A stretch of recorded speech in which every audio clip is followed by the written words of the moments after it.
তোমার মা কাজের বুয়া। স্যান্ডেলগুলো খুলে আমার হাতে দাও, তোমার 2 গালে 2টা বাড়ি মারি আমি। টাকা ফেরত দাও আমার, এক্ষুনি আমার টাকা ফেরত দাও। আমি ছেলে মিথ্যাটা বলে টাকাটা নিয়ে যেতে পারতাম। তাই চেহারা দেখছো আয়নায় নিজে? দাঁড়াইছো কখনো আয়নার সামনে? তোমার সাথে আমার যায়? বাস্তবতা বলতে তো একটা জিনিস থাকে, তাই না? রিয়েলিটি শব্দটা শুনছো কখনো? তুমি এক্ষুনি এই মুহূর্তে আমার টাকাটা ফেরত দাও, আর এরপর এই চেহারা জীবনেও যেন আমি না দেখি। তুমি প্রয়োজন আমার সাথে সম্পর্কটা রেখো না। আরো বাজে কিছু বলতে ইচ্ছে করলে বলতে পারো। টাকাটা খুবই দরকার, বুঝছো? জানি রাগ করে আসো, মনে করো ভিক্ষা দিচ্ছ। কেউ তো ভিক্ষা ফেরত দেয় না, তাই না?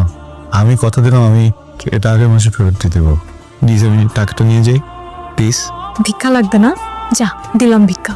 এই টাকা তুই রাখ, আর যেন কখনো আমার ত্রিসীমানাও তোমাকে না দেখি।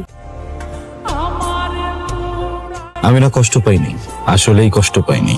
যে জিনিসটা ঘটবে এর আভাস আমরা যখন আগে থেকেই পাই, তখন আর কষ্ট পাই না। এটা একদিন হওয়ারই ছিল। আমরা যা ভাবি তা ঘটে গেলে সেই কষ্ট আমাদের ছুঁতে পারে না। এই যে আমার প্রেমিকা আমাকে